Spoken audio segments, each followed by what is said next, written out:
Welcome back to the Barclays Brief. AI is everywhere. It's changing how we bank, how we shop, how we learn, and even how we manage our health.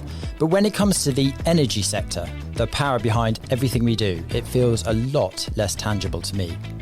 Joining me in the studio here today in London is Lydia Rainforth, Head of European Energy Research in our Equity Research Division. Lydia, thank you so much for joining me today. Patrick, thank you. And I've been a big fan of the Barclays Brief since it started, so I'm actually really thrilled that you asked me to come on here. Well, that's very kind of you to say. And well, in that case, you know the format. It's 10 minutes, concise answers, one subject. So let's get into it. Clearly, AI has been shaking up lots of industries, and I listed some of them just a moment ago. But the energy sector just feels less obvious to me. What does AI really mean for the energy sector, and why should we really care? So this idea of what impact can it have on industrial AI has been a really challenging thing to think about, but it is making such a huge difference. And I've been looking at this sector for 25 years now, and this is one of the most transformational opportunities that I think there is. This idea of how do you deploy AI, and particularly agentic AI, across the energy space. And when I think about that, I probably should explain what I mean. Generative AI is the stuff that we all use every day. We can create images, it can create notes for you.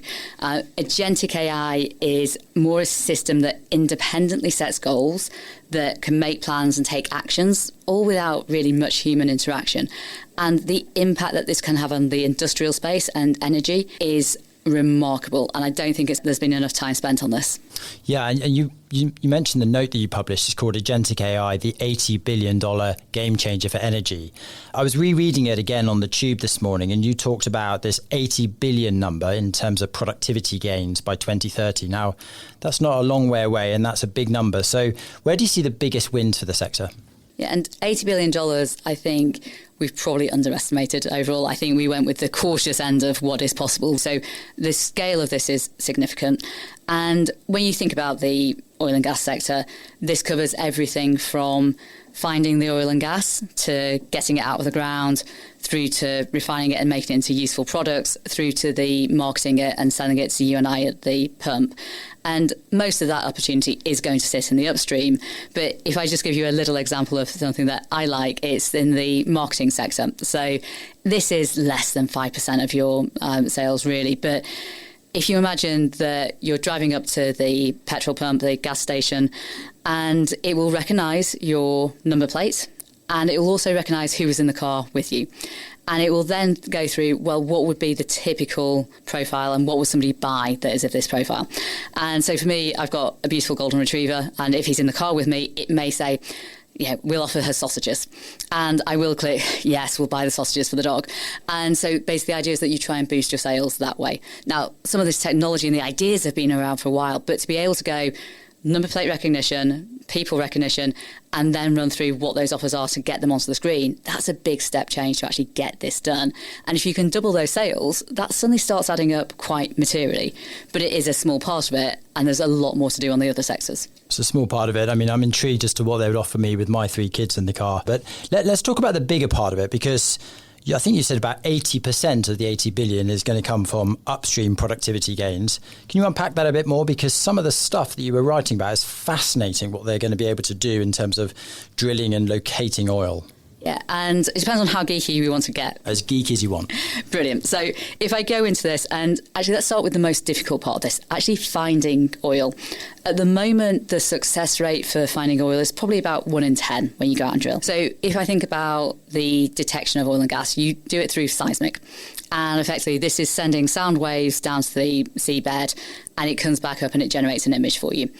You've got AI, which will fill in the image if there's any gaps in it. That's really easy to do. Then you've got the next part, which is interpreting the image. And what you're effectively trying to do is find what looks like an oil and gas pocket that is several thousand metres below the sea level. So I can have 3,000 metres of water, and that can be down sort of another 2,000 metres to go and find this. And geologists spend months looking for this stuff and looking for what's the right pattern, where should you drill. They are now able to run through several thousand models within a couple of days.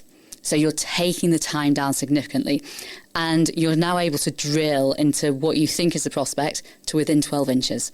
That is something where actually previously, if you were in with 100 metres, you'd think you'd be doing well. So there's a lot around that where your exploration success rate has suddenly gone up. So it used to be 1 in 10. Now you can be down to 1 in 3. That's a material step change, and that's just on finding the oil. If I then transfer forward to actually how you can produce it, you can actually improve your safety. You can take people off the rig floor, and I can increase the maintenance or increase the proportion of time that your field is operational. How does the maintenance work? Because presumably a lot of the materials, both on the rigs and in the sea, rust and need to be replaced regularly. How does AI help facilitate improvements in productivity there? So, for example, what you would do is send out a drone, which would be automatically sent out to go around the vessel or the refinery and try and detect rust areas. Or is there a point of failure? And so it will recognise what is rust, what could be a significant issue. And then what you'll get to is that the computer program will say, this is a problem. Then it will send out a robot to go and fix it. And so you're actually keeping the uptime going. So can I get 2 or 3% more production per year out of the facilities, which obviously reduces cost to actually get this done? So that's an incredible way of actually improving it, but it's all done without sort of the human intervention. The other bit is, let's say a part needs replacing. You recognise what part it is that needs replacing. It sends a signal back to the onshore business. That then gets printed in 3D, and then a helicopter takes it out to the field. So there's a lot of things that you can do, but there is a lot of efficiency that can be gained by using these computer programs. I mean, it sounds completely transformational for the sector. Have you ever seen anything like it? I haven't. We spent 12 months looking at this. As a process, it is transformational. And I know I've used that word before, but I do want to use it again because it is so important. There's been a lot of time where we've wanted to talk to the heads of the businesses, the heads of private companies that are actually having access to the data. How do management teams think about structuring things? How do you get adoption of this? So this is one of the biggest game changers that we've had. We've seen incremental improvements in technology before, but nothing as game changing as this. And what are the biggest challenges that the management teams face? Because you and I work in the sell side research business, and we're using AI a lot more this week than we were last week than we were the week before. But we're going through a process of learning how to utilize AI for productivity gains and improving product.